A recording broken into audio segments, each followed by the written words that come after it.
আমরা সবাই তো আসছেন, এখন বলেন এই যে বাটন ট্যাগ পর্যন্ত আমরা ইমেজ ট্যাগে একটু সমস্যা ছিল, আমরা আলোচনা করছি। আর কোনো সমস্যা আছে কিনা? কোনো ট্যাগে আছে?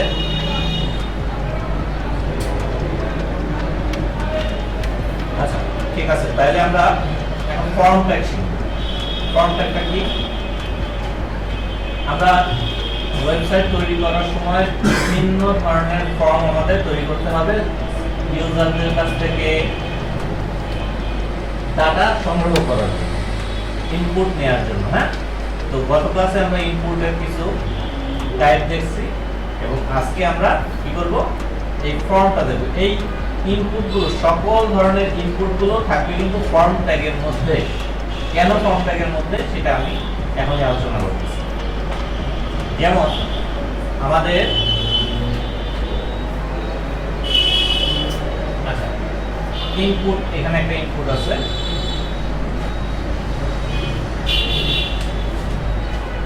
ইনপুট টাইপ করে টেক্সট, এটা দিলাম ইমেল, এটা দিলাম পাসওয়ার্ড, এটা দিলাম সাবমিট, এটা ফেলো দিলাম,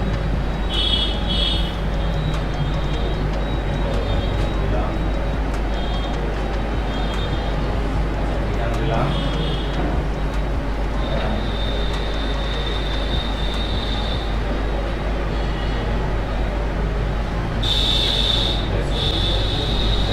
এখানে টাইপিং নেই,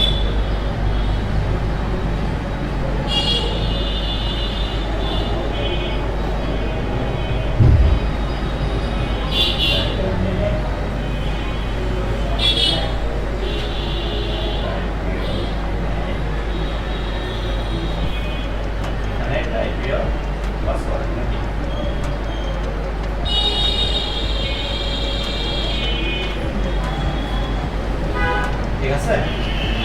আচ্ছা, এই যে ফর্মটা আমরা বানাইলাম, এটা আমরা যদি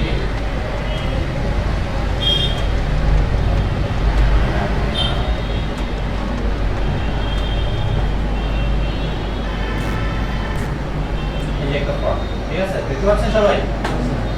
আমরা এখানে কিছু লিখতে পারি, এখানে লিখতে পারি, এখানে লিখতে পারি, লিখে সাবমিট করলাম। সাবমিট মানে কি? এটা ক্লিক করলাম যে আমার ডাটাটা জানি পাস হয়ে যায়, জানি নিচে যায়, কিন্তু এখানে কি ডাটা পাস হচ্ছে?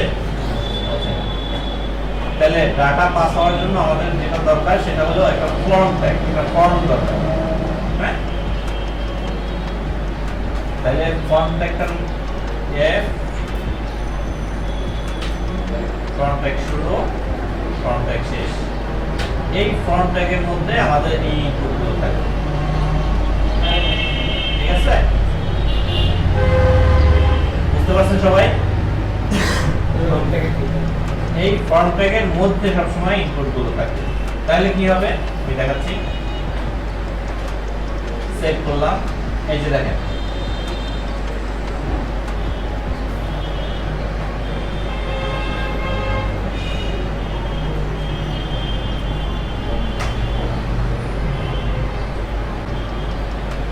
রিলোড হচ্ছে, দেখছেন?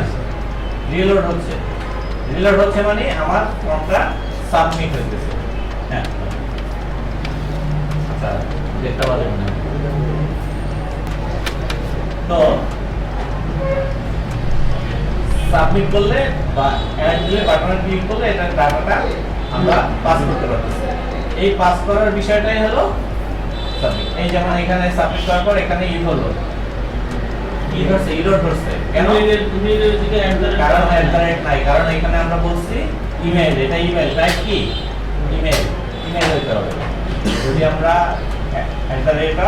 @gmail, এখন যদি আমরা সাবমিট দেই, দেখেন এখানে সাবমিট হয়েছে। তার মানে যে কোনো ইনপুট ট্যাগ যখন আমরা একটা ফর্ম তৈরি করবো, একটা তৈরি করবো, স্ট্রাকচার তৈরি করবো, অবশ্যই ফর্ম ট্যাগের মধ্যে তৈরি করতে হবে। ঠিক আছে, বুঝতে পারছেন? কি আর কোনো প্রবলেম? শুরু করি। ইউএল এবং এলআই, এই ইউএল এবং এলআই জিনিসটা কি? আসলে আমরা দেখি, এগুলো সব বাদ দেব। ইউএল এবং এলআই, এই জিনিসটা ইউএল ইউএল মানে কি? ইউএল মানে হলো গিয়ে আনঅর্ডার লিস্ট। ইউতে আনঅর্ডার আর এলে লিস্ট, আনঅর্ডার লিস্ট। আনঅর্ডার লিস্টটা কি? এটা দুইটা ট্যাগের সমন্বয়ে একটা একগুচ্ছ ট্যাগ হয়। যেমন ইউএল এর মধ্যে আনঅর্ডার লিস্ট এবং ভিতরে নিতে হয় এলআই। এলআই মানে লিস্ট আইটেম, লিস্ট আইটেম। এখানে আমরা নিলাম আলু, ঠিক আছে, এখানে নিলাম পটল, ঠিক আছে, নিলাম লাউ, ঠিক আছে, তারপরে নিলাম আর কি নিতে পারি, কুমড়া। এই যে আমরা একটা লিস্ট নিলাম, ঠিক না? তো এই যে লিস্টগুলো আমাদের এখানে শো করতেছে, দেখছেন? আচ্ছা, এখানে এটা আনঅর্ডার লিস্ট কেন? কারণ এটার কোনো অর্ডার মেইনটেইন করা হয় না, ঠিক আছে? এখানে অর্ডার মেইনটেইন করা হয় না, এর জন্য এটা আনঅর্ডার লিস্ট। আরেকটা আছে কি অর্ডার লিস্ট, ওএল। ওএল, হ্যাঁ, ওএল। তাহলে ওএল যদি হয় তাহলে কি হবে? অর্ডার মেইনটেইন করা হবে, মানে সিরিয়াল মেইনটেইন করা হবে, ঠিক আছে? সিরিয়াল, ওএল মানে অর্ডার লিস্ট, সিরিয়াল মেইনটেইন 1 2 3 4 5। তাহলে কি এই সিরিয়ালটাকে আমরা চেঞ্জ করতে পারবো না? অবশ্যই পারবো। আমরা কি করব? এখানে একটা অ্যাট্রিবিউট দিব টাইপ। টাইপ এটা এখানে সাজেশনে দেখাচ্ছে। আমরা যদি এ দিয়ে দেই তাহলে কি হবে? এ বি সি ডি, ঠিক আছে? যদি আমরা বড় হাতের আই দেই তাহলে কি হবে? রোমান সংখ্যা বড় হাতের। যদি ছোট হাতের আই দেই তাহলে কি হবে? ছোট হাতের রোমান সংখ্যা, ঠিক আছে? যদি আমরা এ দেই ছোট হাতের, সেভ করি, প্রতিটা কিন্তু সেভ করতে হবে, ঠিক আছে? এটা কিন্তু মানে বারবার বলতেছি না, এই ছোট হাতের এ বি সি ডি দিয়ে শুরু হবে। আর যদি কিছু না দেই তাহলে হবে 1 2 3, আর 1 এম দিলেও 1 2 3, ঠিক আছে? এটা হলো অর্ডার লিস্ট। বুঝতে পারছেন? কোনো সমস্যা আছে অর্ডার লিস্ট নিয়ে? এই অর্ডার লিস্ট এবং আনঅর্ডার লিস্ট বহু ব্যবহার হয় একটা ওয়েবসাইটের মধ্যে, প্রচুর।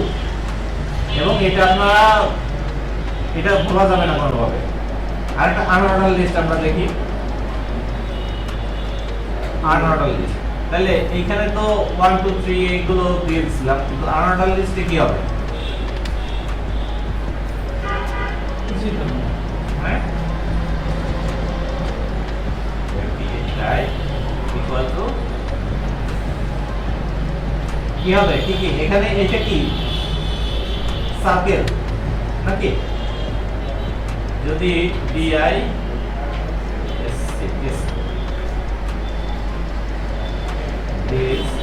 এটা বাই ডিফল্ট দিস মনে হয় সি ই আর, হ্যাঁ স্যার, সিএল সার্কেল বানান, ঠিক আছে? সিএআর, সিএআর আমি বানানে খুব ভুল করে দিই। তো সার্কেল মানে এটা, ঠিক আছে? তারপরে যদি স্কয়ার দেই, S U U I R E square, তাহলে ইউ ইয়ারি নাকি?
হ্যাঁ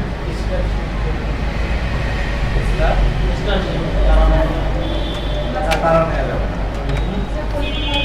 হ্যাঁ পলিগন না না না ওগুলো নেওয়া যাবে না। এখানে শুধু 3টা 4টা, এগুলো কখনো ইউজই হয় না। আমরা এখানে যেমন লিস্ট স্টাইল গান করি আমরা সময় কাজ করি, ঠিক আছে? তো এখানে টেক্সট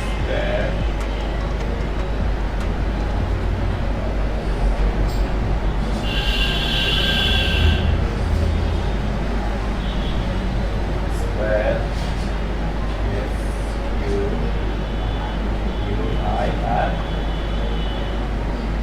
ই আছে, স্কয়ার হলে স্কয়ার হচ্ছে না।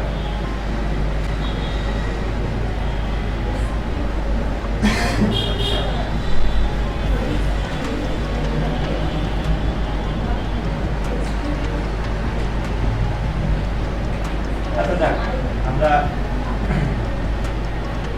আমরা এই 3টা 4টাই আছে, ডিস্ক, তারপরে সার্কেল, স্কয়ার আর একটা কি জানি আছে। এগুলো কখনো ইউজ করা হয় না, জাস্ট আপনাদের বোঝানোর জন্য এটা বলা। তো ইউএল এবং ওএল দুইটার পার্থক্য এবং দুইটার ব্যবহার বুঝছেন? কোনো সমস্যা না? বুঝতে পারবেন, ব্যবহার করতে পারবেন। তো এখানে আপনি যদি অর্ডারটা মেইনটেইন করবেন টাইপ দিয়ে, টাইপ অ্যাট্রিবিউট দিয়ে, হ্যাঁ টাইপে লিখে দিবেন যে কোন টাইপের আপনি অর্ডারটা করছেন, হ্যাঁ। তো আমরা এখন যে ট্যাগটা নিয়ে আলোচনা করব সেটা হলো সিলেক্ট অপশন ট্যাগ, হ্যাঁ। এটাও গ্রুপ ট্যাগ। একটা সিলেক্ট ট্যাগের মধ্যে অপশন গুলো থাকবে, ঠিক আছে? যেমন ঢাকা, বরিশাল, খুলনা, রাজশাহী, তারপরে আর কি আছে? রংপুর।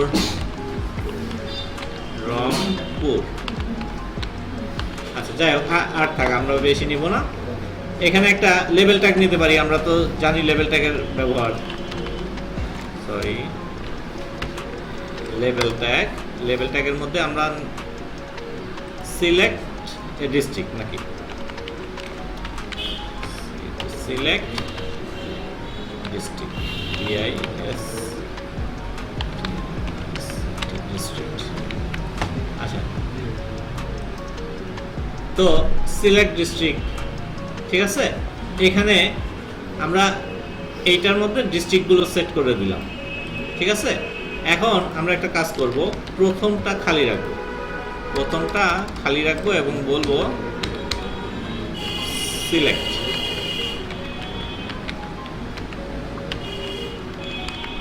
তাহলে কি হবে? এখানে সিলেক্ট ডিস্ট্রিক্ট সিলেক্ট হলো। এখানে ক্লিক করলে সব এগুলো চলে আসবে, অপশনগুলো চলে আসবে। বিষয়টা বুঝছেন? হ্যাঁ, আমরা কি করলাম, এখানে লেভেল ট্যাগ নিলাম, আমরা একটা দেই,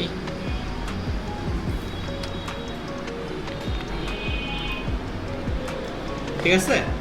এখন এইখান থেকে আমরা সিলেক্ট করাইতে পারবো, যেমন ঢাকা সিলেক্ট করলে ঢাকা হবে, বরিশাল সিলেক্ট করলে বরিশাল হবে। হ্যাঁ, মাউস দিয়ে স্ক্রল, এইটা যদি বেশি হয় তাইলে হবে, এটা সমস্যা নাই, অটোমেটিকলি আসবে। তো আপনার এখানে আপনারা বিভিন্ন এগুলো সিলেক্ট করতে পারবেন, ঠিক না? তো ট্যাগটার নাম কি? Select and option tag. এই দুইটা ট্যাগের সমন্বয় কিন্তু এইটার ভিতরে আইডি থাকবে, ভ্যালু থাকবে, এগুলো আমরা সব নিয়ে আলোচনা করব। হ্যাঁ, এটা ব্যাক এন্ডের পার্ট, যে এই ভ্যালুটা আমরা কিভাবে এখানে পাঠিয়ে দেব, ঠিক আছে? জাস্ট এই ভ্যালুটা এখানে ধরে এখানে দিয়ে দেব ভ্যালু, তাহলে এইটাই এটার ভ্যালু হয়ে যাবে। সেটা এখানের আলোচনার বিষয় না, আমরা ট্যাগটা চিনতে পারতেছি কিনা এটা হচ্ছে বিষয়। তাহলে এরকম একটা সিলেক্ট অপশন ট্যাগ আমরা বানাইতে পারবো না? পারবো? আচ্ছা, ঠিক আছে। আচ্ছা, এর সাথে দেখি আরো একটা আলোচনা করে নেই। তো টেবিলটা একটু বড় হবে। তো কমেন্ট নিয়ে কথা বলতেছি। তো কমেন্ট এটা যারা আপনারা ডেভেলপার, যারা ডিজাইনার, এরা কমেন্ট অবশ্যই ইউজ করবেন। একটা সেকশন শুরু এবং সেকশন শেষে অবশ্যই কমেন্ট করে বুঝিয়ে দেবেন যে এইটা এই সেকশন, এইটা এই সেকশন, এইটা এই কাজে ব্যবহার হয়েছে। দ্যাট মিন্স আপনার পরেও যে ওইটা ডেভেলপ করতে আসবে সে যেন বুঝতে পারে যে আসলে এটা কি করা হয়েছে। যেমন this is Google map, end of Google map, ঠিক আছে, GOO গুগল ম্যাপ। আচ্ছা, এখন আমি কি করতেছি, কমেন্ট করতেছি কিভাবে। কমেন্টের সিস্টেমটা আমি একটু ম্যানুয়ালি দেখাই। একটা গ্রেটার দ্যান লেস দ্যান, হ্যাঁ, লেস দ্যান গ্রেটার দ্যান দিবেন, তারপরে একটা এক্সক্লামেশন সাইন, তারপরে 4টা হাইফেন, এর মাঝখানে যা লিখবেন তাই কমেন্ট, ঠিক আছে। This is comments, comments. এইটা কখনোই আপনার সাইটে শো করবে না, এটা কমেন্টস হিসেবেই থাকবে। বুঝতে পারছেন? প্রত্যেকটা কমেন্টে কি শুরু এবং শেষ দুটোই দেওয়া থাকে? হ্যাঁ, কমেন্টে এরকম ভাবে, এটা হচ্ছে সিঙ্গেল লাইন কমেন্ট। যদি মাল্টি লাইন কমেন্ট হয় তাহলে দিবেন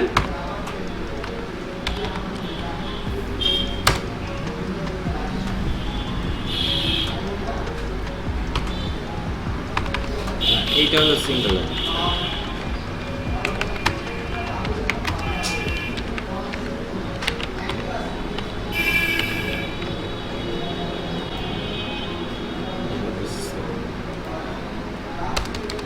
এটা HTML এ এইটাই হবে।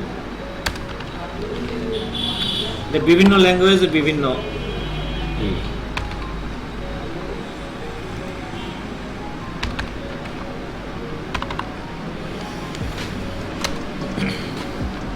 বিষয়টা বুঝছেন। HTML এর জন্য আপনার কমেন্ট হলো এটা এটা অনেক লাইন করেন, সমস্যা নাই।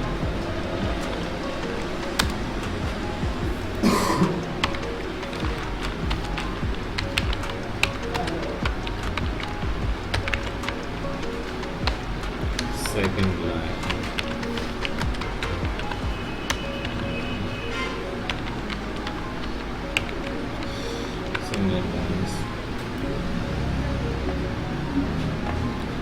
এটা মাল্টি লাইন করেন, সমস্যা নাই, কিন্তু শুরু হবে কিভাবে, এইভাবে, এবং শেষ হবে এইভাবে। ও তাড়াতাড়ি শর্টকাট করার জন্য আপনি মনে করেন কমেন্টটা লিখলেন, ঠিক আছে, কমেন্টটা লিখলেন, এই যে কমেন্টটা লিখলেন, লেখার পরে যে কোনো এক জায়গায় কার্সরটা রাখবেন, যে কোনো এক জায়গায়, যে কোনো এক জায়গায় রাখা কন্ট্রোল স্ল্যাশ প্রশ্নবোধক চিহ্ন যে কিটা আছে না, হ্যাঁ, ওইটা কন্ট্রোল, ওইটা চাপ দেবেন, শিফট না কন্ট্রোল স্ল্যাশ, ঠিক আছে, মনে থাকবে। কন্ট্রোল স্ল্যাশ দিলে অটোমেটিক কমেন্টটা হয়ে যাবে, ঠিক আছে। ওকে, খুব বেশি মাথায় প্রেশার